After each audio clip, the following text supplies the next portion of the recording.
Bapak, Ibu, saudara-saudara, ini adalah bagian yang kedua tentang pengembangan diri dan strategi kolaborasi. Kemarin kita sudah sampai ke sharing pengalaman saya tentang belajar coding dan metode riset. Lalu poin selanjutnya adalah mengapa coding itu penting sekali dan perlu di Korea Selatan. Saya belajar sistem yang sangat menarik.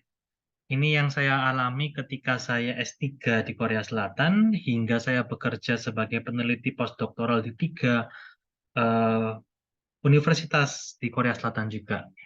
Jadi yang dilakukan di sana adalah ini ada universitas di mana mahasiswa ada dosen, ada mahasiswa. Mahasiswa itu melakukan penelitian menyelesaikan masalah perusahaan. Jadi perusahaan yang di bagian bawah ini akan memberikan masalah untuk diteliti, memberikan data-datanya, dan juga memberikan dana penelitian. Jadi ceritanya, mengapa perusahaan mencari kerjasama dengan universitas? Karena metode yang dikembangkan di universitas itu bermacam-macam. Jadi ada peluang untuk perusahaan belajar. Yang pertama, mungkin metode yang belum pernah dipakai di perusahaan bisa diterapkan dengan belajar dari universitas. Selain itu, mungkin perusahaan sudah punya cara tertentu, tapi mereka ingin mengembangkan sistemnya lebih baik lagi, sehingga mereka coba minta kalau universitas yang menyelesaikan akan seperti apa hasilnya, lalu dibandingkan. Dan biasanya kalau seperti ini, perusahaan itu akan memberikan dana penelitian. Mengapa? Karena nanti hasil penelitian dari universitas itu akan diberikan sepenuhnya kepada perusahaan sehingga bisa dipakai untuk mengembangkan atau memajukan perusahaan. Jadi sistem operasional yang lebih baik dan seterusnya. Jadi hasil risetnya bukan hanya laporannya, tapi codingnya juga sampai bisa diterapkan. Yang kemarin saya alami salah satunya di KAIS adalah waktu kerjasama dengan perusahaan itu sampai setelah pengembangan metodenya selesai, 2 bulan itu full untuk menyocokkan format datanya. Jadi kalau perusahaan menyelesaikan masalah tersebut, input dan outputnya sudah ada, seharusnya waktu universitas menyelesaikan menghasilkan output, yang pasti harus menggunakan input yang sama, dan outputnya harus sama dengan formatnya perusahaan, sehingga ketika diberikan ke perusahaan bisa langsung dipakai. Jadi ada waktu untuk menyesuaikan supaya semuanya itu benar-benar sesuai dan bisa dipakai oleh perusahaan langsung.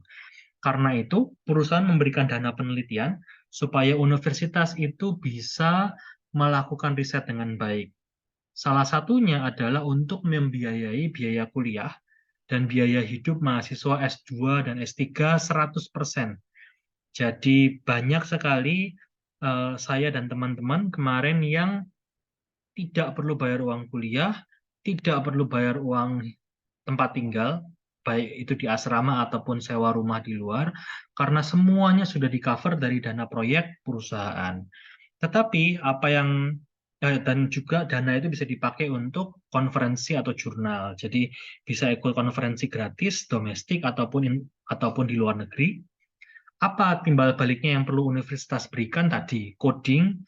Kalau codingnya itu harus bisa diberikan ke perusahaan, maka mahasiswa itu harus punya skill atau pengalaman coding supaya bisa menyelesaikan masalah perusahaan. Karena itu, mahasiswa yang dicari oleh universitas adalah yang bisa coding untuk kasus di bidang saya, teknik industri. Dan mungkin teknik secara umum seperti itu karena harus bisa coding sehingga ada hasil yang diberikan perusahaan, sehingga perusahaan bisa memberikan dana untuk universitas, dan dananya bisa dipakai untuk membiayai kuliah dan uang hidup mahasiswa 100%. Kira-kira seperti itu. Jadi kita bisa lihat hubungan pentingnya coding itu sangat-sangat besar, termasuk beberapa dosen di beberapa kampus yang baik tempat saya bekerja dan kuliah kemarin cari mahasiswa standar yang diminta adalah mereka harus bisa coding. Kalau mereka bisa coding, baru bisa diterima. Kalau tidak bisa coding, hampir 100% tidak bisa diproses. Karena ya tidak ada sumber dananya untuk mahasiswa tersebut kalau tidak bisa ikut proyek perusahaan. Ini adalah beberapa proyek dengan proyek antara Postek, tempat saya bekerja sebagai postdoc yang pertama kali, dengan beberapa perusahaan. Di masa saya tinggal di sana, ini adalah beberapa proyek yang saya antara terlibat juga ada, atau beberapa yang saya hanya melihat, tapi saya lihat perkembangannya. Karena setiap minggu kita ada progres rapat lab untuk membahas progres coding, progres penelitian, hasilnya seperti apa, dan seterusnya. Ini bisa dilihat di link di sebelah kiri bawah. Postek ini adalah kampus yang sangat baik di Korea Selatan, dan saya pikir kalau dibagikan ini baik sekali karena kita bisa belajar dari apa yang dilakukan di sana. Jadi hampir semua mahasiswa di lab logistik tempat saya ada di sana bisa coding. Rasanya semua bisa. Lalu ya beberapa ini adalah sumber pendanaannya dari rumah sakit, dari H2 Korea, itu adalah perusahaan yang mengembangkan penggunaan mobil hidrogen di Korea Selatan. POSCO itu perusahaan baja yang sangat besar di Korea Selatan yang membuat atau mendirikan Postek dan bisa mengembangkan sampai Postek ini jadi sangat baik sekali. Besar kolaborasinya dengan perusahaan juga jadi besar sekali Postek ini. Lalu dengan LG Electronic ini adalah salah satu yang saya terlibat secara langsung, Posko dengan yang LG Electronic ini. Kalau yang Posko ini saya hanya mendukung, kemarin bantu memodelkan matematis untuk penjadwalan pemrosesan baja di Posko. LG Electronic ini adalah bekerja sama dengan salah satu peneliti seniornya. Beliau stay di kampus kami selama beberapa lama ini, selama periode proyek ini, lalu saya membimbing dan berdiskusi dengan beliau untuk penggunaan coding menyelesaikan masalah produksi berhubungan dengan layar televisi. Lalu ini pendanaan dari pemerintah Korea, ini dari Posko lagi, lalu dari Hyundai juga. Ini adalah beberapa proyek yang saya sempat lihat ketika saya ada di sana, dan lengkapnya bisa dilihat di link ini.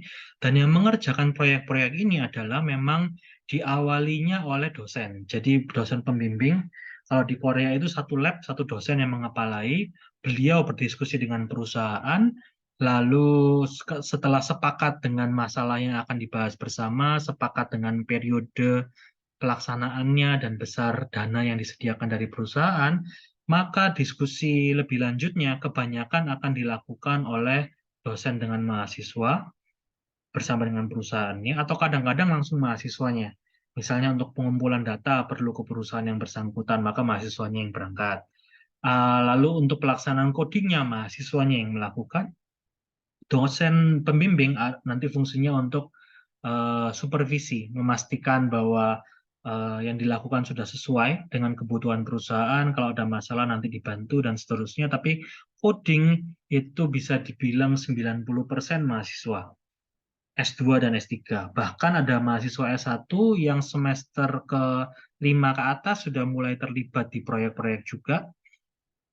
Walaupun kalau mahasiswa S1 itu tidak 100% terlibat, karena kalau S2, S3 itu mereka walaupun ada kuliah, tapi mereka full stay di lab dari pagi sampai malam, Senin sampai Jumat seperti orang bekerja, sehingga hasilnya bisa maksimal, banyak yang dipelajari juga oleh mahasiswa yang bersangkutan.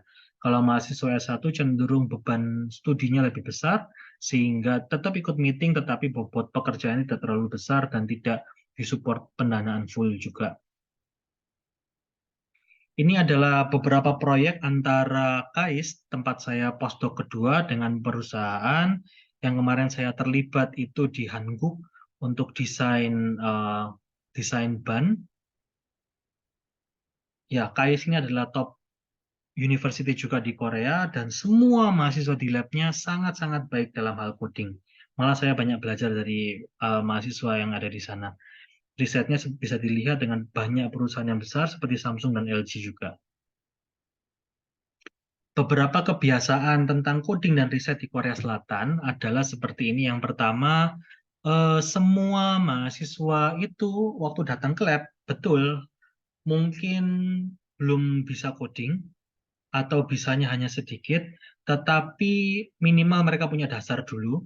Selebihnya tentu mereka akan belajar sangat banyak karena metodenya mungkin baru, lalu fungsi-fungsi yang dipakai mungkin baru, bahasa pemrogramannya mungkin berbeda, walaupun mereka punya dasar.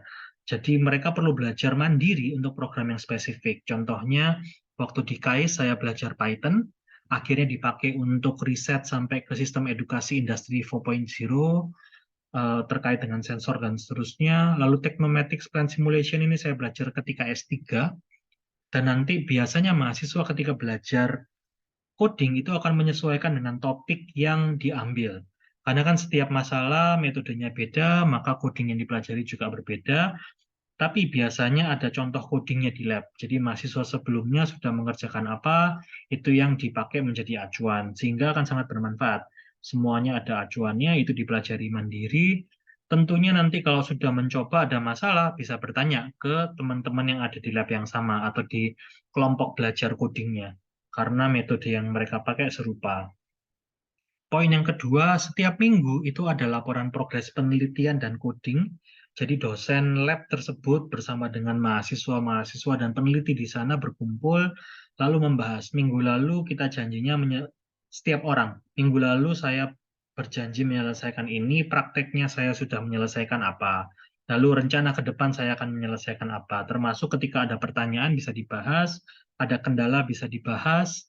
Biasanya nanti kalau ada riset, ada progres riset seperti ini, maka nanti targetnya bisa tercapai karena bisa dilihat dosen pembimbingnya nanti melihat, oh kalau seperti ini nanti waktunya nggak cukup, harus mulai ke sini. Kadang-kadang mungkin arah risetnya diganti sedikit dan seterusnya. Codingnya dibuat lebih sederhana atau mungkin mungkin ada yang kurang malah ditambahkan juga. Jadi penting sekali diskusi seperti ini. Poin yang kedua, ketika ada masalah, kadang-kadang dosen bisa bilang, oh, si A itu sudah pernah menyelesaikan kasus yang sama, coba kamu diskusi dengan dia di lab yang sama, atau misalnya di lab yang lain pun. Coba kamu kenalan, diskusi dengan dia, dan itu sangat membantu, karena ya kita diskusi, orang sudah mengalami duluan, cenderung lebih cepat menyelesaikan daripada kita belajar sendiri semuanya. Yang terakhir ada juga poin yang ketiga, kita belajar metode riset yang baru bersama dengan tim riset itu. Dosennya juga belajar, mahasiswanya juga belajar. Biasanya mahasiswa yang presentasi, terutama baca materi yang memang bagus sekali. Bagus itu bukan berarti mudah, tapi kadang-kadang susah, perlu diskusi. Tapi ketika kita diskusi, minimal ada gambaran cara kerjanya.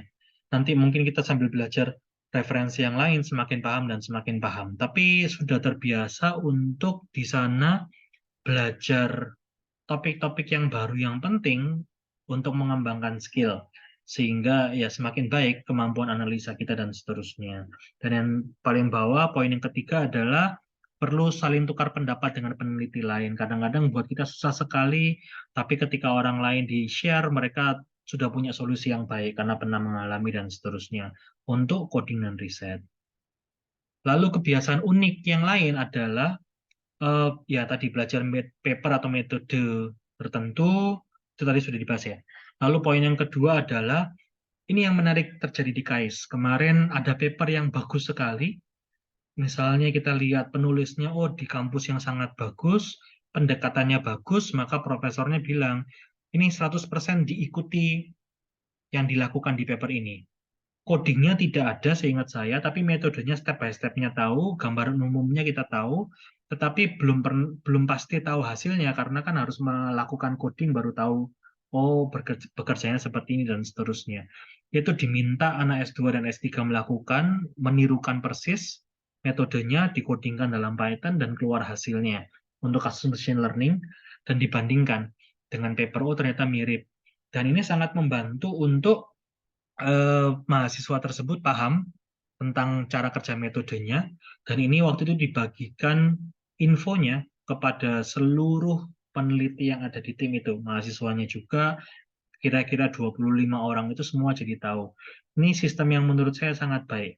Jadi belajarnya nggak satu orang sendiri-sendiri, tapi semua orang yang punya minat yang sama bersama-sama, siapa belajar apa, dan belajarnya sangat dalam, detail, lalu dibagikan kepada semua, sehingga semuanya paham dan dapat manfaat. Ini pengalaman unik ketika saya menyelesaikan proyek di tempat pekerjaan saya. Waktu itu saya ngerjakan coding kerjasama dengan Hankook Tire, pengembang pendesain ban, lalu dengan perusahaan lain yang mengembangkan simulasi untuk Industri 4.0, Smart Manufacturing. Setelah selesai ngerjakan proyek, selama ngerjakan proyek kan kita diskusi ya, karena kebetulan kemarin saya diminta untuk jadi peneliti utamanya. Jadi bosnya, atasannya tetap profesor saya, tetapi yang diskusi langsung dengan tim dari perusahaannya saya. Sampai proyeknya ada yang selesai, yang hangguk tayar, kalau yang simulasi itu setengah jalan memang. Tapi karena mereka tahu cara pikir saya, kadang-kadang saya suka nanya, oh ini harusnya metodenya bisa diginikan dan seterusnya, memberi masukan untuk mereka. Akhirnya saya ditawari bekerja di sana. Jadi saya pengen menyampaikan ke Bapak Ibu dan teman-teman bahwa ketika kita mengembangkan skill kita dengan baik, lalu kita mengerjakan tugas dengan sangat baik, bekerja sama, kita bisa nunjukkan apa yang kita bisa kerjakan, maka itu membuka peluang buat kita untuk bekerja di tempat lain juga iya, juga peluang untuk kita bekerja sama tentunya. Karena kan kalau ditawari kerja memang bukan sekedar masalah mencari kerjanya, tetapi itu kan artinya kita punya skill yang bermanfaat buat orang lain. Jadi semacam mendapat pengakuan, oh berarti kita sudah bisa memenuhi standar perusahaan dengan level tertentu misalnya. Dan itu sangat baik untuk pengembangan diri kita.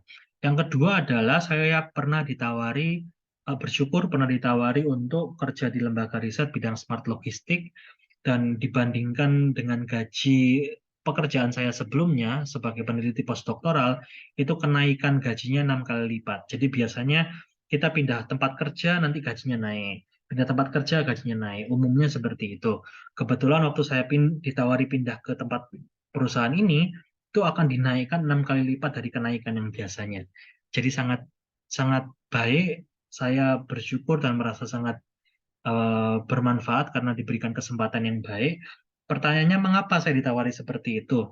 Saya kira ada beberapa alasan. Yang pertama, cocok dengan atasannya. Jadi biasanya dosen pembimbing saya itu minta apapun, saya selalu mau melakukan. Misalnya, oh minta nyoba ini, dikerjakan. Bisa atau enggak, saya juga belajar. Tidak semua saya langsung bisa, tapi saya mencoba diskusi rutin sama beliau. Akhirnya kan bermanfaat untuk beliau, sejalan cara pikirnya, risetnya, dan seterusnya. Yang kedua, saya berusaha cepat belajar coding dan metode baru. Saya ingat waktu diwawancara di KAIS ditanya, kenapa saya harus meng-hire kamu waktu itu. Jadi ceritanya saya mau cari pengalaman kerja, saya coba melamar ke beliau lewat email karena saya nggak pernah ketemu beliau. Eh, Walaupun memang teman senior saya waktu itu ada yang bekerja di sana, tapi saya belum kenal beliau secara pribadi. Beliau tanya seperti itu dan saya jawabnya karena saya cepat belajar. Saya berusaha untuk di tempat pekerjaan mana diperlukan coding apa, saya belajar dan saya tunjukkan seperti kira-kira yang tadi pengalaman belajar coding saya dari tahun ke tahun. Dan beliau merasa, oh ini cepat belajar orangnya. Dan ternyata kan dibuktikannya juga kita perlu bukan hanya ngomong saya bisa, tapi perlu ada buktinya bahwa kita memang menghasilkan sesuatu. Misalnya, oh saya bisa Java. Buktinya apa? Ya bisa aja, itu kan susah ya. Tapi saya bilang bisa Java. Buktinya apa? Oh ini publikasi tahun ini di conference ini, itu pakai codingnya Java. Sehingga nanti kalau misalnya diminta buktinya, suruh menjelaskan, bisa ya. Yang ketiga, saya sering diskusi dengan beliau. Kalau ada masalah apapun, saya sering tanya, Profesor maunya apa gitu, supaya saya bisa ngikuti. Yang keempat adalah saya pikir saya bisa memimpin tim riset. Jadi selama saya postdoc itu membiasakan diri untuk membimbing mahasiswa S2 dan S3. Jadi kalau kita sudah lulus S3 tentunya kan bisa pernah melalui S3, setidaknya punya sedikit lebih pengalaman, akhirnya membantu profesor untuk membimbing S2 S3 kalau mau penelitian. Biasanya yang S3 membimbing S2, S2 membimbing S1 dan seterusnya. Tapi kasus yang kemarin saya membimbing yang S2 juga ada, bimbing yang S3 juga ada. Saya ajak nulis beberapa paper conference, paper jurnal juga ada. Nanti kalau Bapak Ibu lihat di CV saya ada beberapa paper yang bukan hanya dengan pembimbing postdoc saya, Prof. Byung In Kim di Postek, tapi juga dengan mahasiswa beliau. Ya, saya kira kita perlu menunjukkan bahwa kita bermanfaat untuk tim riset kita, sehingga bisa dipercayai, diberi kepercayaan untuk melakukan hal-hal yang baru lagi yang bermanfaat untuk pengembangan diri kita. Tipsnya adalah yang rangkuman beberapa dari yang sudah kita bahas tadi adalah kita perlu berkolaborasi, caranya dengan berdiskusi sebanyak mungkin dengan orang-orang yang lebih berpengalaman. Kalau kita belajar dari pengalaman orang akan jauh lebih cepat karena kita nggak perlu jatuh bangun dulu, tanya gimana caranya. Kita lihat cara kerjanya beliau. Oh, ternyata nulis paper banyak dan cepat itu bisa caranya seperti ini. Oh, itu jadi masukan untuk kita. Oh, ternyata dia itu kerjasama dengan perusahaan sudah banyak sekali. Oh, ternyata caranya kerjasama dengan perusahaan di papernya, caranya kontribusinya dia ada di sini dan seterusnya. Jadi sebanyak mungkin dimanfaatkan. Kita ketemu dengan dosen, ketemu dengan teman mahasiswa, ketemu dengan orang praktisi, dengan siapapun, pasti ada sesuatu yang kita bisa belajar dari beliau. Itu kita tanya sebanyak mungkin. Lalu banyak baca paper yang dipublikasikan di jurnal yang baik. Kalau dipublikasikan di jurnal dan konferensi yang baik, maka nanti yang kita dapatkan kualitasnya baik. Karena kan biasanya paper yang dinilai di jurnal baik itu akan lebih susah prosesnya. Terkait dengan perencanaan riset kita, ini juga penting karena tadi kan nggak bisa kita kita lihat timeline belajar riset, metode riset dan coding tadi. Tidak semua bisa dikerjakan waktu yang bersamaan pasti. Waktu kita terbatas, kapasitas kita terbatas, karena itu kita perlu merencanakan. Ini sebetulnya lebih cocok untuk mahasiswa S1, S2, S3 yang sedang belajar. Bagaimana caranya supaya kita riset itu direncanakan baik waktu kita lulus ada manfaatnya buat kita. Kita lulus sudah punya skill banyak sekali atau setidaknya cukup untuk kita melamar kerja, perusahaan perlu apapun kita sudah siap. Itu kan penting ya. Karena itu perlu kita melakukan perencanaan riset. Caranya seperti apa? Yang paling baik adalah menghubungi dosen pembimbing kuliah atau dosen pembimbing tempat kita bekerja di postdoc atasan kita yang sangat peduli atau serius untuk membahas riset. Kita tanya apa ekspektasi beliau untuk performance kita, batas waktunya kapan, harus menyelesaikan apa, dan itu diikuti. Biasanya kalau pembimbingnya itu sudah punya pengalaman riset yang baik, beliau akan punya planning yang baik juga untuk kita. Karena kan kalau kita riset bermanfaat untuk meningkatkan hasil keluaran tempat pekerjaan atau lab beliau juga, dan itu sejalan. Jadi kalau kita ikuti planning beliau, nanti kita akan juga hasilnya akan baik-baik, baik juga, banyak juga.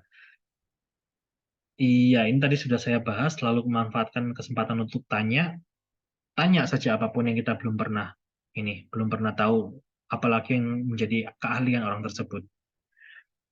Kalau di Korea itu penelitiannya dari jam 9 pagi sampai jam 6 malam, hari Senin sampai hari Jumat. Sekali lagi tadi saya sampaikan sudah bahwa mahasiswa S2 dan S3 itu tidak perlu bayar kuliah, tidak perlu bayar biaya hidup dan biaya tempat tinggal karena sudah di cover dari proyek. Sebagai timbal baliknya mahasiswa perlu bekerja untuk melakukan riset. Jadi stay di lab, prakteknya kadang-kadang nggak cukup. Jadi beberapa kali waktu itu dulu saya sempat ya stay di labnya waktu weekend juga atau sampai malam juga, kebanyakan untuk belajar coding. Ya bisa disesuaikan, tapi minimal saya pengen menunjukkan bahwa eh, proses belajar coding dan riset itu sangat serius di Korea Selatan dan ini teladan yang sangat baik menurut saya. Sehingga kalau kita belajar seperti ini yang dipelajari banyak, lulus dari kuliah itu banyak bekal yang bisa dipakai untuk bekerja. Tinggal kita sesuaikan dengan kebutuhan. Tentang pelaporan riset poin kedua sudah. Yang poin ketiga tentang join diskusi hasil riset sebanyak mungkin kalau bisa kita ikuti. Jadi kalau ada pertemuan riset yang rutin diikuti, yang wajib. Tapi kalau misalnya oh silakan boleh ikut, boleh enggak. Ya kalau kita ada kesempatan kenapa enggak ikut gitu ya. Supaya kita bisa belajar. Oh mungkin nanti kalau ikut malah dikasih tugas riset. Loh itu kan kesempatan. Kapan lagi kita bisa ikut terus bisa belajar. Kalau kita nggak ngerti kan pasti boleh nanya dan pasti diajari ya. Jadi manfaatkan setiap kesempatan untuk belajar. Eh, ini kebiasaan di Pusan National University tempat saya S3 bagus sekali. Jadi setiap minggu harus ada presentasi paper. Biasanya kita ada 8 mahasiswa, kira-kira waktu itu jadi satu orang akan presentasi satu paper setiap 2 bulan. topik risetnya yang mirip, sampai detail dibahasnya. Kalau model matematis, arti per poinnya apa, kalau algoritma, arti per tahapan algoritmanya seperti apa, hasilnya seperti apa, sehingga itu jadi bisa jadi masukan waktu kita melakukan riset dengan pendekatan yang sama. Oh, sudah dibahas kemarin ini itu lebih baik daripada ini karena ini. Berarti kalau saya mencoba, jangan coba yang lebih jelek, coba yang ini misalnya. Atau saya punya pendapat lain, harusnya bisa dites bagian ininya, itu bisa jadi ide riset ya. Dan yang baik sekali yang saya senang, dosen pembimbing S3 saya itu di akhir setiap presentasi selalu bahas. Ini paper dipublikasikan di jurnal ini, bisa dipublikasikannya kenapa? Karena ada poin ini. Sehingga kalau kita mau menyelesaikan masalah yang baru juga, kita tahu standarnya. Oh, masalah yang dipilih harus yang seperti ini. Oh, ini masalah yang dibutuhkan oleh industri. Oh, ini masalah yang dianggap bernilai baik oleh peneliti-peneliti saat ini dan seterusnya. Jadi bisa belajar satu sama lain. Mahasiswa juga tentu bisa diskusi satu sama lain. Ya, yang poin kedua tadi sudah saya bahas. Lalu idenya dari mana? Ide riset. Bisa dari pembimbing kita, dari supervisor, atau bisa juga dari kita sendiri, lalu dibahas dengan supervisor.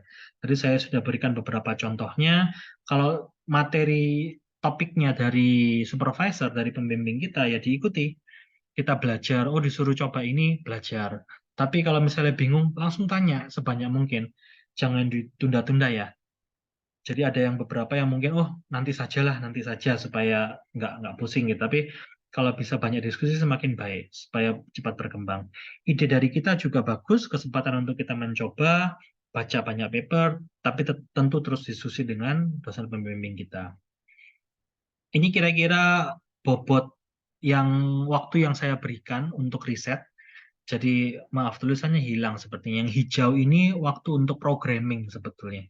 Jadi kalau di bidang riset saya, memang mengembangkan algoritma menyelesaikan masalah real, tapi kalau dikerjakan secara manual itu waktunya sangat habis banyak. Karena itu belajar codingnya itu butuh waktu sangat banyak, menulis codingnya, memastikan codingnya jalan dengan baik sampai hasilnya betul. Itu yang warna hijau ini, kira-kira ada berapa ini? 60%. Warna biru 30% ini adalah waktu untuk mengembangkan algoritmanya.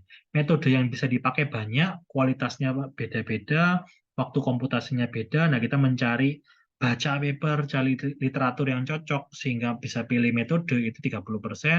10%-nya ini adalah penulisan laporan. Jadi penulisan paper itu sangat kecil waktunya. Tapi tentu penulisan laporan juga butuh waktu, sebanyak mungkin kita terbiasa maka akan semakin cepat bisa melakukan dengan baik. Skill yang lain yang dibutuhkan adalah perlu bahasa Inggris yang bagus karena paper-paper yang bagus juga banyak yang bahasa Inggris. Lalu selain itu kita perlu bisa programming, tadi sudah saya sampaikan. Ada yang nanya kalau mau belajar coding atau programming itu sebaiknya saya mau baca buku. Saya baca buku semua sampai banyak saya pahami semua baru saya praktek. Saya dapat masukan yang baik, saya lupa dari siapa, tapi saya juga setuju dan saya lakukan.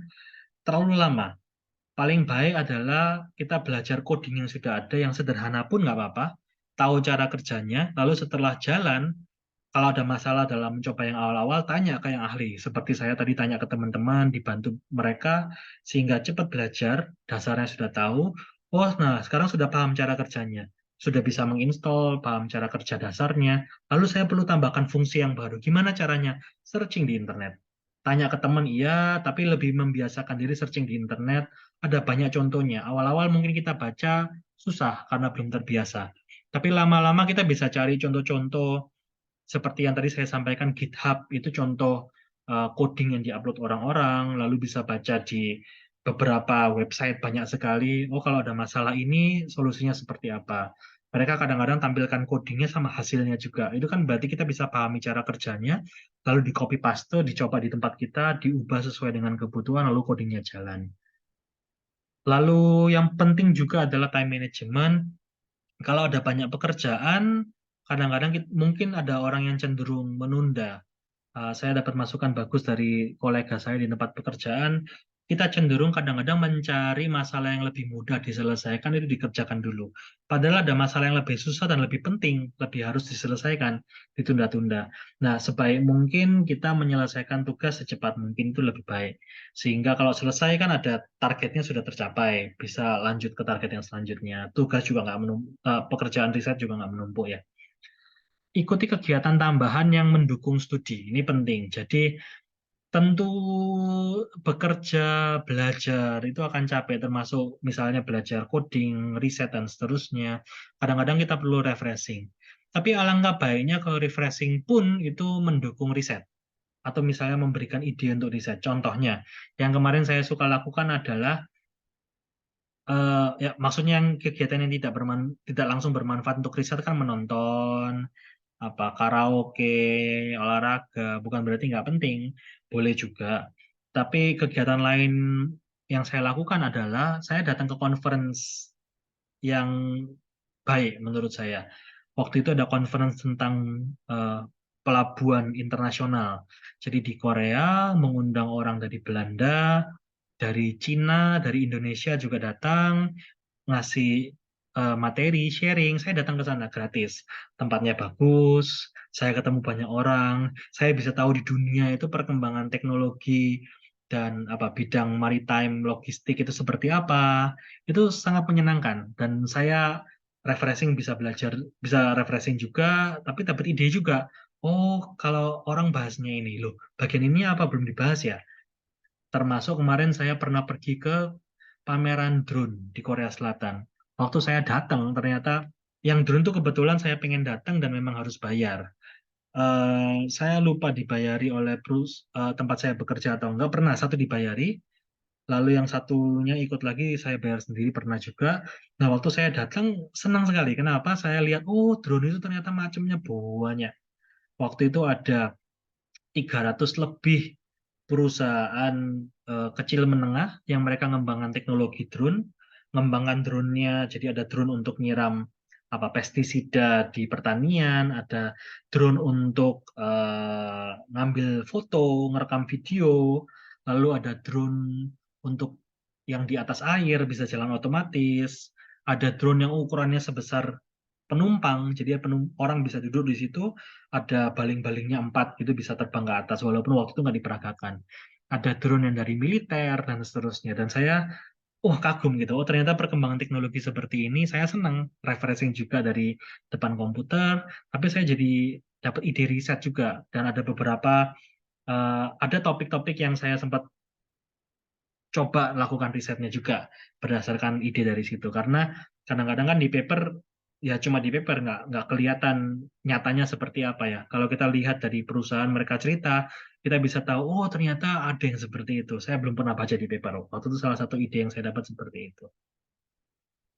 Ya tentang membuat target sudah saya bahas tadi. Nah yang terakhir bekerja dalam tim itu penting sekali tadi kan sudah dibahas bahwa kita belajar bisa sendiri, bisa juga belajar bersama dengan orang lain. Ada orang yang tipenya sukanya belajar sendiri, lebih nyaman. Ada orang yang lebih sukanya ketemu orang. Buat saya, mau tipe orang seperti apapun, saya yakin bahwa setiap orang itu kan belajar investasi waktu ya. Kalau orang investasi waktunya dengan serius dan dalam waktu yang lama, tentu belajarnya akan banyak. Kalau misalnya orang sudah, misalnya setiap hari kita belajar 8 jam, teman kita belajar 8 jam, teman kita lain lagi belajar 8 jam. Dan kalau semua info itu dikombinasikan jadi satu, sharing satu sama lain, orang lain belajar 8 jam, kan kita nggak perlu belajar 8 jam seperti dia. Kita belajar 8 jamnya kita, tapi kalau kita mau tahu ilmunya dia, kan mungkin bisa ngobrol setengah jam sampai sejam, lalu dapat materi-materi yang kita bisa pelajari lebih lanjut. Nanti kita bisa ngerti apa yang dia pelajari dan itu bisa bermanfaat buat kita. Karena itu penting untuk kita sharing informasi.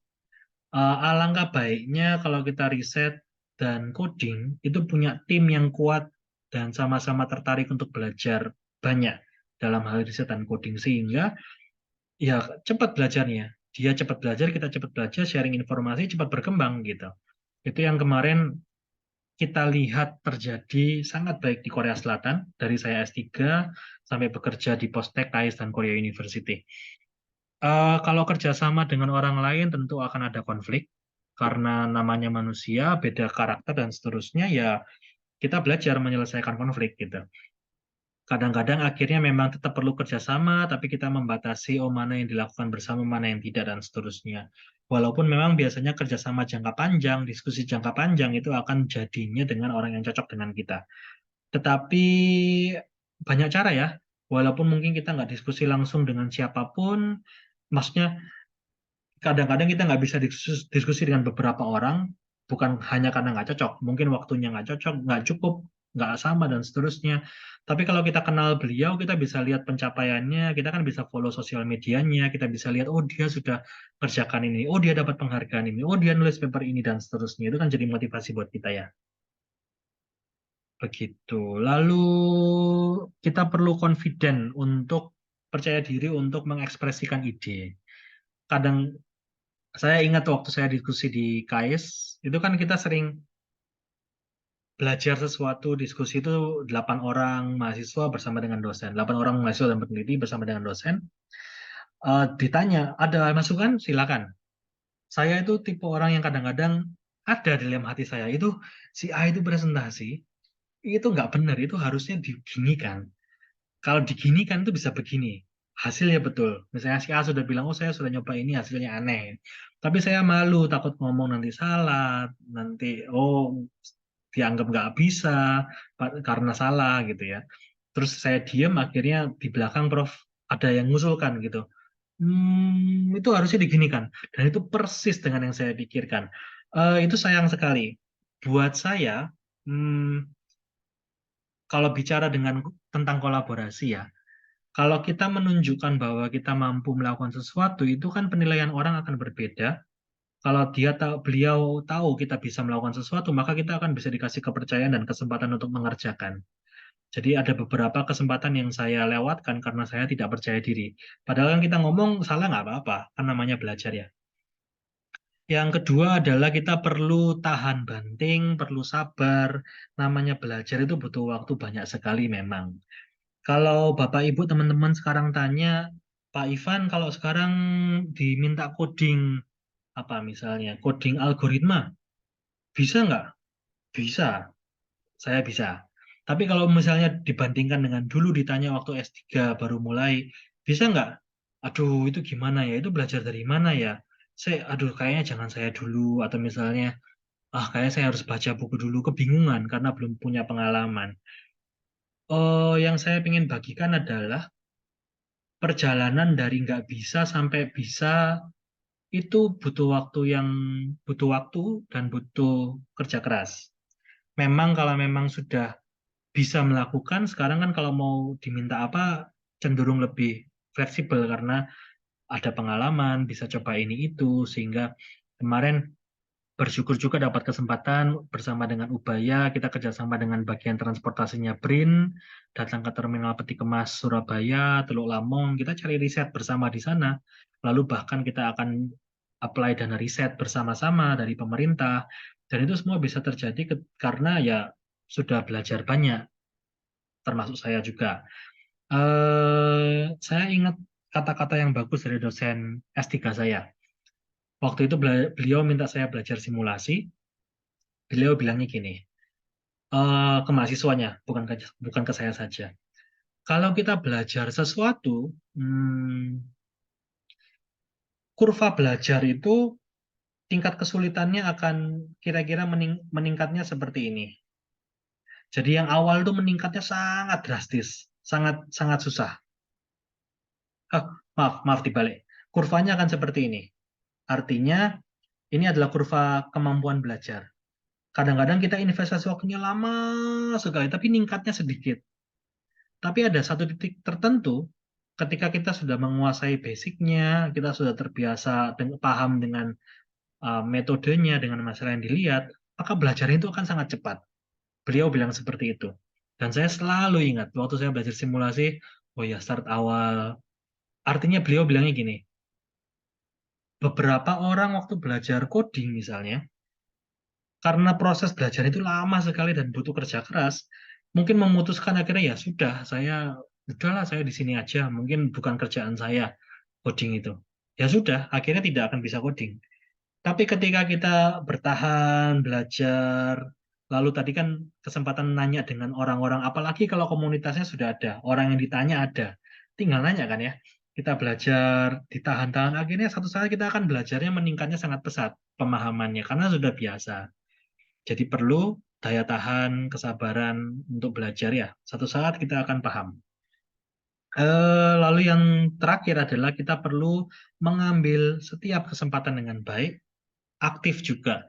Saya dulu hobinya selama di postdoc yang pertama itu ada seminar gratis di bukan departemen saya di teknik industri, tapi kan kampus banyak jurusan ya. Ada jurusan kalau nggak salah bagian komputer atau bagian kreatif apa gitu. Mereka ngadakan seminar setiap 2 minggu dan itu diposting posternya ada di mana-mana di kampus. Jadi saya lihat, saya catetin biasanya, oh topik ini menarik. Misalnya kemarin ada, kalau nggak salah, saya ingat saya game online multiplayer itu kalau kita mau main sama orang lain itu kan ada metodenya untuk ngecek ya, dicarikan yang rankingnya mirip dengan kita. Algoritmanya untuk nyari itu gimana itu ada risetnya. Jadi saya dengar, oh ya. Terus saya senangnya waktu itu yang diundang itu orang Naver, orang Kakao Talk, itu perusahaan-perusahaan besar di Korea. Naver kan pencari ini ya, apa? Sistem pencari info, Kakao Talk itu kan untuk chattingnya. Mereka memberikan sharing, termasuk dari NASA kemarin juga diundang. Walaupun orang Korea memang, tapi beliau bekerja di NASA, pengalamannya banyak, dan itu membuat saya pikirannya terbuka. Orang-orang yang kualitas kerjanya, kualitas risetnya baik sekali, tinggi sekali, saya bisa lihat, oh cara pikirnya seperti itu. Oh ternyata mereka belajarnya seperti itu. Oh mereka punya semangat belajarnya itu karena ini dan seterusnya. Itu jadi pembelajaran yang sangat baik untuk saya dan ya nggak disuruh sama bos sama dosen pembimbing saya di Postek untuk kamu ikut ya acara ini enggak, tapi saya ikut termasuk di Pusan National University itu ada seminar bebas mau ikut boleh nggak ikut boleh, tapi ya sebisa mungkin saya ikut ketika kosong waktunya sehingga saya bisa belajar hal yang baru. Kepakainya di mana belum tahu tapi minimal sudah belajar, lain kali kalau perlu bisa kepakai ya. Em, Lagi terkait dengan kolaborasi. Kalau mengulang sedikit yang disampaikan di pertemuan sebelumnya, kita bisa kolaborasi karena kita punya skill tertentu yang bermanfaat untuk orang lain. Sehingga kita perlu menunjukkan ke orang lain bahwa kita mampu melakukan apa. Tadi kan di awal-awal saya bilang kita menulis paper konferensi, menulis paper jurnal. Nanti dari hasilnya itu kan kita bisa tunjukkan kita melakukan riset ini dengan metode ini dan seterusnya. Cara yang lain yang dilakukan adalah di GitHub. Kita bisa upload coding yang pernah kita buat. Jadi coding ini kalau diupload ke GitHub bisa diakses sama orang, kita bisa tambahkan penjelasannya. Codingnya kalau diambil bisa dirun sama orang-orang. Ini saya lakukan juga supaya salah satunya menunjukkan saya bisanya apa dan saya suka berbagi. Silakan Bapak Ibu teman-teman kalau ingin lihat dan tertarik ke topik coding tertentu bisa dicoba. Ada pertanyaan juga silakan ditanyakan kepada saya dan ini akan terus saya berusaha update. Saya masih banyak belajar yang jauh lebih lengkap dari saya, codingnya juga banyak ya. Ini ada codingnya tentang penentuan rute juga dengan menggunakan meta heuristik. Ini coding untuk prediksi kualitas udara atau anu hasil produksi di pabrik semikonduktor. Itu saya pakai machine learning. Waktu tahap-tahap awal saya belajar machine learning. Ini codingnya, machine learningnya, ini hasilnya. Ini beberapa kilas balik kegiatan yang saya lakukan. Ini yang tadi saya bilang, kegiatan yang bermanfaat untuk refreshing, tapi membawa manfaat ya. Ini yang Busan International Port Conference, BIPC, saya sudah ikut mungkin 3 kali langsung di Korea. Gratis, dan ini waktu itu kesempatan ketemu dengan beberapa bapak dari Pelindo juga, dengan teman-teman peneliti Indonesia di sana. Ini adalah beberapa, oh ini seminar drone yang saya ikuti offline. Ini adalah pameran eh, terminal peti kemas. Jadi waktu S3 kan kami mengembangkan metode untuk penjadwalan alat angkut yang jalani otomatis. Nah, ini dibuatkan miniatur cara kerjanya, prototipenya oleh perusahaan simulasi, lalu dipamerkan, dan kebetulan tim kami juga diminta menjaga bergantian. untuk menjelaskan cara kerjanya ke pengunjung. Ini, nah waktu saya ikut yang pameran drone ini, ya memang saya waktu itu dibayar, jadi saya juga pengen memberikan satu laporan, tapi saya juga tipenya kalau datang kemana, walaupun tujuannya untuk refreshing, tapi harus ada manfaat kalau bisa. Karena itu saya terbiasa untuk saya bawa laptop, saya tulis semua yang kira-kira bermanfaat buat saya. Misalnya, oh drone itu sudah melakukan bisa untuk apa saja, untuk parcel delivery, pengiriman darah, dan seterusnya. Lalu saya buat idenya. Oh, gimana cara kita ngatur arah semprot air di atas drone itu bisa bawa air, bisa dipakai untuk nyemprot. Nah, kalau misalnya kita mau madamkan api pakai drone, gimana cara menjadwalkannya supaya yang disemprot itu api yang tepat dan cepat padam dan seterusnya. Ide-ide yang aneh-aneh ini saya tulis sehingga nanti bisa saya pakai kalau dibutuhkan. Kita nggak pernah tahu kapan dipakai ya. Siapa tahu nanti kapan ada orang nanya, oh perlu perlu mau riset tentang drone. Kita ada yang mengembangkan drone, tapi butuh cara operasionalnya. Nah, ini kan bisa saya sampaikan ya idenya. Ini adalah komunitas-komunitas yang sangat menarik buat saya. Jadi belajar itu, ya yang orang-orang sering bahas selama COVID ini ya, belajar menjadi sangat-sangat-sangat gampang. Mengapa? Karena kita nggak perlu datang ke sana bisa belajar. Banyak Zoom, banyak pertemuan online, termasuk ini tahun 2020-an. Saya ikut, mungkin ini juga tahun 2020-an. Saya ikut beberapa kelompok diskusi, ini tentang optimasi juga. Jadi ada beberapa orang yang mereka interest untuk riset di bagian optimasi, operation research, mereka buat seminar rutin, ngundang orang-orang yang pengalaman, yang pernah nulis paper, pernah riset, presentasi di situ. Lalu orang-orang ini punya website juga, tapi orang-orang ini juga punya semacam, kalau Bapak Ibu teman-teman pernah tahu, selain Facebook, Instagram itu ada namanya Slack atau Discord. Slack atau Discord itu semacam forum untuk kita bisa diskusi. Kalau kita join ke sana, kita bisa bahas apapun terkait dengan topik ini. Misalnya, saya membuat model matematis, saya mau gabungkan dengan machine learning. Oh, saya mau tanya, kalau saya punya ide seperti ini, kira-kira bagaimana?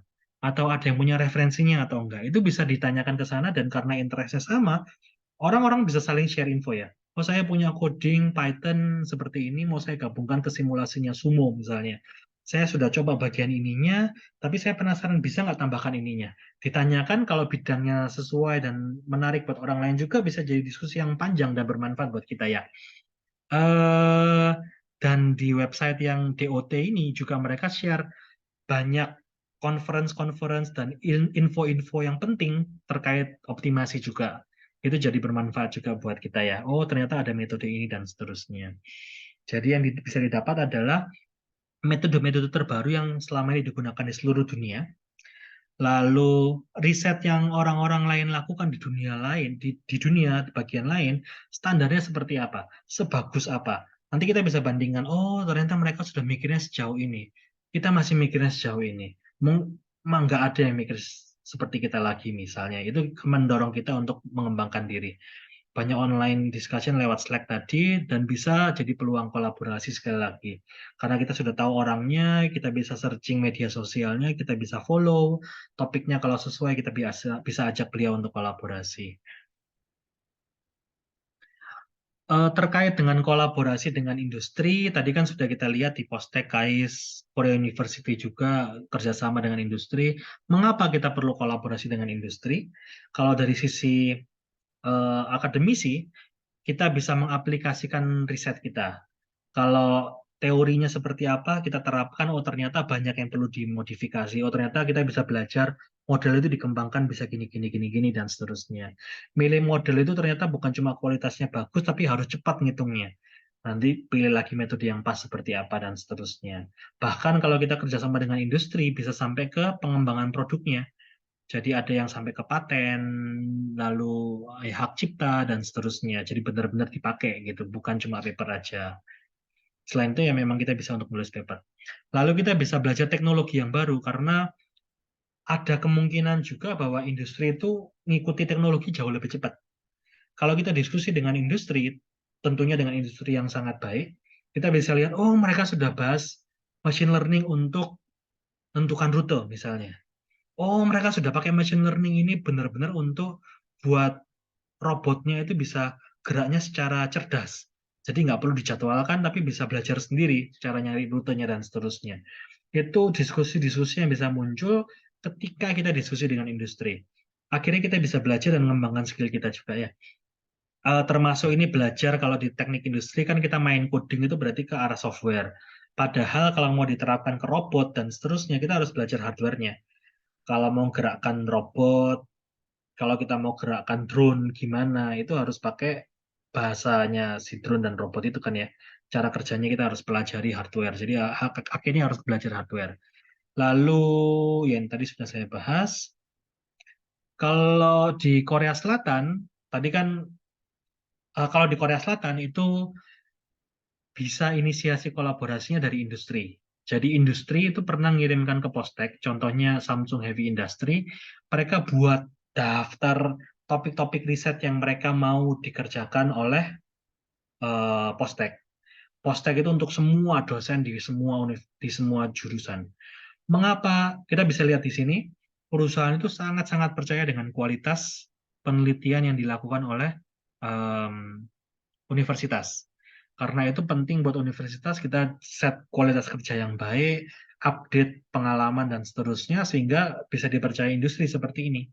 Tentunya waktu mereka menyampaikan usulan topik, mereka menyampaikan pengen dosen yang atau tim riset yang punya keahlian ini, bisa metode ini, bisa coding ini misalnya, besar dananya sekian, lalu durasi proyeknya adalah selama sekian. Itu dijelaskan secara detail. Jadi industri yang inisiasi, lalu kalau dosen yang bersedia nanti bisa mengusulkan proposal, lalu diskusi, kalau deal ya bisa mulai proyeknya.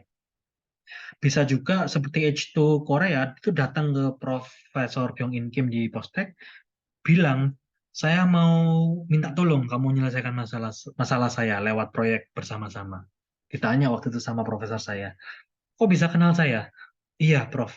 Dulu itu ada yang bilang Prof itu suka ngerjakan optimasi. Alumninya misalnya, mahasiswanya misalnya, gitu ya. Jadi perusahaan yang datang ke akademisi juga ada. Dan sekali lagi penting buat kita untuk selalu mengembangkan diri dan branding, menunjukkan kita bisa apa saja ya, sehingga bisa memancing industri untuk kolaborasi. Cara kolaborasi dari industrinya juga bisa kita yang mengusulkan kerjasama dengan industri dan buatnya yang jangka panjang. Misalnya 5 tahun nanti bertahap. Tahun ini bahas apa, tahun ini bahas apa, dan seterusnya. Sehingga mahasiswa bisa pelan-pelan dimasukkan ke tiap tim riset tersebut. Itu seperti yang dilakukan oleh KAIS dengan Hankook Tire, Sinustek, dan LG. Jadi kalau Bapak Ibu teman-teman berkunjung ke KAIS, ada ruangannya khusus, center penelitiannya KAIS dengan 3 perusahaan ini. Sangat kuat kolaborasinya. Lalu penyampaian hasil riset melalui website, tadi saya sudah berikan beberapa contoh sosial media, lalu pemberian pelatihan ke industri. Contohnya kemarin saya sempat ikut sedikit membantu pelatihan dari KAIS kepada LG. Saya memberikan satu materi juga terpisah di dalam tim itu. Jadi kalau kita menceritakan, memberikan training tentang penggunaan metode tertentu, teknologi tertentu kepada industri, itu kan membuka kesempatan untuk, ya tentunya kita berbagi ke mereka, industri berkembang akan baik juga untuk pengembangan bisnis dan seterusnya, tapi juga menunjukkan ke industri peluang untuk kolaborasi, karena kita bisa melakukan ini, bisa bermanfaat untuk industri. Lalu cara kolaborasi yang lain adalah transfer teknologi, contohnya kalau kita riset cuma sampai paper, lalu hasil papernya ditunjukkan ke industri, itu akan lebih kurang bermanfaat dibandingkan kalau kita riset menghasilkan coding, codingnya bisa langsung diterapkan di perusahaan, bisa di running di sana, itu kan akan menjadi ya langsung bermanfaat, bisa dipakai ya. Akhirnya kerjasama yang lain juga bisa muncul, oh karena langsung bermanfaat buat perusahaan. Itu yang akademisi bisa lakukan. Kalau lembaga riset yang kemarin dilakukan di Pusan National University, kita sebetulnya ikut proyek yang dikepalai lembaga risetnya Korea. Jadi dia ngambil dananya dari pemerintah, syaratnya menggandeng universitas dan perusahaan-perusahaan lain yang buat prototipe dan seterusnya. Jadi bisa dimulai dari lembaga risetnya, ya itu contohnya yang di bagian bawah ini ya. Saya sambil saya postdoc di sana, sampai saya pulang ke Indonesia juga, terutama selama saya postdoc lebih banyaknya, saya berusaha untuk mulai membangun kolaborasi. Masih perlu banyak belajar. Tadi Bapak Ibu lihat, mungkin hasilnya belum banyak, termasuk kan tadi ada conference paper tentang penggunaan metode analisa gambar untuk optimasi pergerakan truk di terminal. Tapi saya pernah penjajakan juga dengan beberapa badan, ada yang sampai sampai kita mulai coding bersama, ada yang sampai kita diskusi rutin dengan mahasiswa S3-nya, ada yang sampai diskusi ngelihat datanya, lihat videonya, dan seterusnya. Ada yang, tapi saya ingin menunjukkan bahwa ada banyak peluang sebetulnya untuk kita bekerja sama. Dan tentunya ini proses pembelajaran yang perlu kita lakukan terus-menerus ya, sampai akhirnya satu saat kita benar-benar paham apa yang diperlukan industri, dan kita selalu bisa memenuhi kebutuhan industri, dan kerjasamanya akan jalan terus jangka panjang. Kemarin dengan Koja dan Kuala Tanjung, Terminal Peti Kemas, itu ada beberapa topik yang kita sempat diskusikan, analisa data gambar untuk kemacetan truk, itu yang tadi keluar conference paper-nya, lalu penjadwalan truk supaya mengatur kemacetan, mengatasi kemacetan di terminal, lalu penggunaan simulasi untuk investasi elektrik truk, lalu dengan computer science ITB, itu sempat kita riset tentang penggunaan simulasi untuk pengaturan eh, pergerakan mobil di jalan raya. Waktu itu saya posisinya masih sebagai peneliti postdoktoral.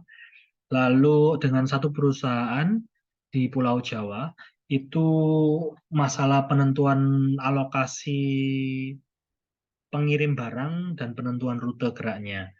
Dengan Lapan waktu itu sempat menjajaki untuk kita ambil data satelitnya, untuk kita amati pergerakan kapal, dan kita bisa evaluasi jalur tol logistik, tol laut di Indonesia. Ada beberapa yang lain seperti yang di bawah ini, yang saya ingin tunjukkan bahwa ya semua kemungkinan kolaborasi dijajaki. Biasanya yang paling akan bertahan lama adalah yang sesuai topik risetnya, karena kan kita senang mengerjakannya dan memang timnya sesuai dengan cara kerjanya kita. Nah, itu ya kita perlu coba, tapi sebisa mungkin kita mulai mencoba ya, sehingga nanti kerjasamanya bisa mulai dilakukan dan menghasilkan. Cara meningkatkan peluang kolaborasi adalah, tadi sudah saya bahas, meningkatkan kemampuan penggunaan berbagai metode, paham dengan teknologi yang sedang berkembang seperti apa, kita bisa cerita ke industri, ke partner kita, oh ada ini, bagaimana kalau dicoba dan seterusnya. Saya dulu ingat pernah mau penelitian tentang Hyperloop, kereta super cepatnya Elon Musk. Itu saya lihat, lalu saya cari papernya, oh ini belum dibahas bagian ininya, oh saya mau ngerjakan gitu. Itu bisa salah satu cara ya. Lalu bekerja dalam bagian hardware-nya, karena kalau kita mengerjakan hardware, itu kemungkinan untuk menerapkan ke produknya, kerjasama dengan industrinya juga bisa lebih besar. Kita memberikan sharing di Zoom, masuk ke YouTube, dan seterusnya tentang hasil riset kita, join tim-tim riset yang kuat dengan industri dan akademia, lalu aktif dalam berbagai komunitas riset. Tips lain adalah cari komunitas yang punya pengaruh yang besar, punya semangat yang besar, sehingga kita juga ikut semangat, lalu lakukan apa yang orang lain tidak biasa lakukan. Ini kata-kata yang dosen pembimbing saya di KAIS pernah sampaikan. Beliau punya visi yang sangat besar. Jadi beliau di bagian industri 4.0, smart logistik, menggunakan teknologi untuk mengatur rute kendaraan dan seterusnya, image processing, sangat besar semangatnya, dan hasilnya juga kelihatan nyata. Kolaborasi dengan industrinya sampai buat simulator yang dipakai di sana dan seterusnya, mengerjakan proyek dengan jumlah alat angkut otomatis itu lebih dari 1.000 dan seterusnya. Beliau pernah bilang begini, saya kalau kilas balik itu mengusulkan mengerjakan ini, lalu orang bilang, ah itu terlalu susah, ah itu rasanya nggak perlu ke sana dan seterusnya. Tapi beliau tipe orang yang kalau sudah tahu, kan kita bisa tahu ya, kemampuan kita seperti apa, perkembangan teknologi seperti apa, dan ini mungkin pasti bisa dilakukan. Tapi mungkin ada beberapa orang yang memilih untuk ini terlalu susah atau ini terlalu aneh. Nggak perlu buang waktu di sana dan sebagainya. Tapi kalau kita yakin dilakukan dan bisa ada hasilnya. Nah, beliau Prof. Jang dari KAIS ini adalah yang salah satu teladan saya dalam hal itu. Beliau yakin dan mau memperjuangkan bertahun-tahun. Saya ingat beliau bilang 10 tahun dan akhirnya keluar hasilnya. Beliau punya riset yang diakui oleh perusahaan-perusahaan yang besar, termasuk saya lihat beliau kunjungan ke pabrik LG seingat saya di Amerika Serikat karena metodenya juga sangat bermanfaat untuk mereka. Jadi melakukan apa yang orang lain tidak lakukan itu salah satu hal yang baik juga. Ketika kita tahu itu bisa bermanfaat buat orang lain, bisa mendorong orang lain untuk mencoba melakukan hal-hal inovatif juga.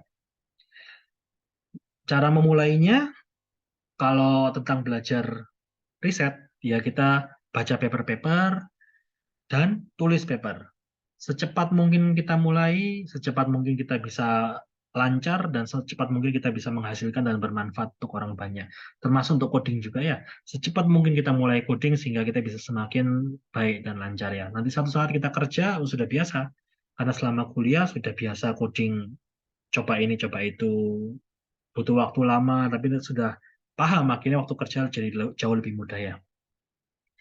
Kesimpulannya terakhir adalah beberapa slide terakhir ini, kita perlu ada di komunitas yang tepat. Komunitas di mana kita bisa belajar, lihat orang-orang yang berpengalaman risetnya, pengalaman codingnya, sehingga kita bisa belajar. Setelah kita belajar banyak, kita sudah punya beberapa skill, kita bisa mulai berkontribusi. Yang saya ingin cerita sepintas saja untuk setiap foto, yang bagian kiri atas ini kerjasama dengan BRIN. Saya sangat senang dengan timnya Pak Rizkon Fajar ini dari BRIN. Beliau itu semangat untuk mendidik generasi mudanya sangat besar. Belajar coding, belajar machine learning, dan seterusnya. Sehingga bisa dipakai untuk menyelesaikan masalah real. Dan saya sangat termotivasi. Dan kita sedang kerjasama terus sampai sekarang. Prof. Bernardo dan Prof. Biswajit Sarkar ini adalah dua orang dari banyak mentor saya, tapi yang salah dua yang sangat menginspirasi saya. Prof. Bernardo, profesor yang ya sangat-sangat baik dan rendah hati. Beliau orang Indonesia, kuliah S2, S3 di Korea Selatan, dan sekarang sudah full profesor di salah satu kampus yang sangat baik di Korea Selatan. Dan beliau publikasinya di jurnal yang sangat bagus, kolaborasi riset internasional dengan negara lain bagus, dapat pendanaan dari pemerintah Korea juga bagus, tapi beliau juga sangat seimbang dari sisi spiritual, banyak jadi mentor saya juga. Saya banyak belajar dari beliau. Kalau Prof. Biswajit Sarkar ini adalah dulu ketemu waktu beliau postdoc, saya masih mahasiswa S3, suka olahraga sama-sama. Saya sempat lihat waktu beliau masih, oh, saya mau nulis 12 paper per tahun gitu. Saya saya cuma, oh iya gitu. Saya nggak pikir apa. Tapi saya lihat ada tempelannya beliau di ruangannya itu untuk penyemangat ya, mana paper yang sudah keluar. Sekarang papernya kalau Bapak Ibu teman-teman lihat sangat banyak. Sangat banyak. Lebih dari 12 per tahun, iya. Dan sangat produktif, jurnal-jurnalnya juga jurnal-jurnal top, dan beliau dapat penghargaan dari, beliau orang India, tapi jadi full profesor di Korea Selatan, dapat penghargaan di komunitas teknik industri sebagai orang yang sangat-sangat berpengaruh dari sisi riset, dapat penghargaan sebagai profesor yang sangat dihormati di Yonsei University karena beliau kontribusinya sangat besar, dan saya bersyukur karena bisa belajar banyak dari beliau-beliau ini. Ini kegiatan bersama dengan APIK, Pak Tomhar, Pak Romel dengan ITS, International Office, waktu itu kunjungan ke Korea. Ini salah satu tahapan untuk berkontribusi yang kita lakukan, yang saya lakukan bersama dengan APIK. Jadi kita ITS butuh narasumber, kita memperkenalkan sehingga bisa jadi sharing informasi, sharing pengalaman yang sangat baik. Jadi teman-teman dari Korea bisa sharing pengalaman untuk mahasiswa-mahasiswa peneliti di ITS juga. Yang kiri bawah ini adalah Bapak Ibu rekan-rekan dosen di Fakultas Teknik Ubaya, di mana saya bisa belajar sangat banyak. Saya sangat senang karena saya dimotivasi untuk menjadi peneliti yang baik, diberi kesempatan untuk melakukan kegiatan ini dan itu, di mana kita bisa berkembang bersama dengan mahasiswa, riset, kolaborasi dengan BRIN juga atas izin Bapak Ibu dosen di Ubaya. Yang di kanan bawah ini saya diberi kesempatan untuk mulai ikut menjadi pengurus Institut Supply Chain dan Logistik Indonesia. Isinya adalah Bapak Ibu yang sangat berpengalaman dari universitas dan dari pemerintah. Ya, saya yakin ini kesempatan yang sangat besar untuk bisa belajar berkontribusi, paham kondisi di Indonesia, dan bisa ajak teman-teman peneliti, Bapak Ibu senior, rekan-rekan yang seangkatan juga untuk kita kontribusi untuk kemajuan Indonesia. Intinya kita perlu terus bersikap positif, mengambil setiap kemungkinan yang ada dan menginspirasi satu sama lain ya. Oh, perjuangan belajar riset dan coding itu susah, tetapi mungkin untuk dilakukan. Tapi hanya akan jauh lebih bisa dilakukan ketika kita ketemu orang-orang yang semangat. Perjuangannya sama, tapi ada orang-orang yang memutuskan berhenti. Tapi ada orang-orang yang terus bertahan dan mau berjuang, akhirnya bisa paham dan menghasilkan banyak hal. Pak Bayu, Alfon, ini adalah teman-teman dan panutan saya yang risetnya sangat baik, tapi juga semangat orang-orangnya. Dan saya sangat termotivasi karena beliau. Saya sangat beruntung ketemu dengan mereka. Ini yang di IPC kemarin ketemu orang-orang dari Pelindo juga di Korea itu sangat menginspirasi saya. Eh, ini foto waktu acara makan-makan dengan tim penelitian di Postek, tempat saya postdoc yang pertama. Saya bisa bilang bahwa ini mendekati tim riset ideal yang saya impikan. Mengapa? Karena punya target betul, tetapi masuk akal targetnya. Tidak tidak over workaholic, lalu mau diskusi satu sama lain untuk saling bantu. Lalu yang kedua, punya standar yang sangat tinggi dan sangat baik. Jadi mau berkembang, berarti metodenya nggak boleh ngawur-ngawuran, risetnya nggak boleh ngawur, harus dilakukan dengan sangat baik. Dan yang terakhir, orang-orangnya sangat aktif, punya mimpi yang besar, semangat untuk melakukan riset, bisa sharing satu sama lain, sehingga nyaman buat kita untuk belajar banyak di sini bisa sangat cepat. Ini slide yang terakhir saya rasa, ya. Jadi perlu menjadi bertanggung jawab dan rendah hati untuk belajar dari banyak orang. Sekali lagi tadi saya sampaikan, kesempatan untuk belajar dari orang itu di mana-mana. Tinggal kita mau membuka mata, membuka telinga, membuka hati atau enggak, kita mau bertanya atau enggak, kita kata-kata yang saya paling suka dari teman-teman yang lulus S3 adalah yang saya percaya betul, setelah lulus S3 itu semakin sadar bahwa kita itu sebetulnya makin tidak mengerti apa-apa. Mengapa? Karena semakin kita pelajari ilmu apapun, coding, riset, apapun, semakin kita tahu bahwa sangat luas sekali ilmu itu ya. Jadi sebetulnya kita bisa belajar dari siapapun, yang bisa dipelajari juga sangat banyak. Ini kesempatan, ya ini Pak Yohanes yang dulu bantu saya banyak sekali semangat coding. Lalu ini adalah Pak Nugi, dosen juga di Indonesia. Ini kesempatan waktu conference di Indonesia, saya mampir ke keluarganya, kita diskusi peluang riset. Lalu dengan Pak Ahmad Rusdiansyah dan beberapa teman dari ITS dan UISI. Eh, Intinya dalam banyak kesempatan conference, banyak kesempatan bertemu, ini dengan Pak Henok yang sedang bekerja di Singapura sekarang dan teman labnya. Dalam banyak kesempatan, ya kita kesempatan untuk kenalan, untuk bertemu, untuk belajar. Nanti kita bisa sharing sesuatu, kita bisa belajar dari sesuatu dari beliau-beliau juga, ya. Dimanfaatkan waktu dan setiap kesempatannya. Terima kasih Bapak Ibu, teman-teman. Semoga sharing ini bermanfaat. Poinnya adalah semoga kita bisa belajar dengan senang hati, kita bisa semangat untuk memberi manfaat buat banyak orang, sambil kita belajar sebaik mungkin demi pengembangan diri kita yang lebih baik. Ya, sekali lagi supaya kita bisa bermanfaat buat orang lain juga ya. Kalau ada yang ingin didiskusikan dengan saya, silakan bisa menghubungi saya di email berikut. Terima kasih, kurang lebihnya saya mohon maaf. Terima kasih.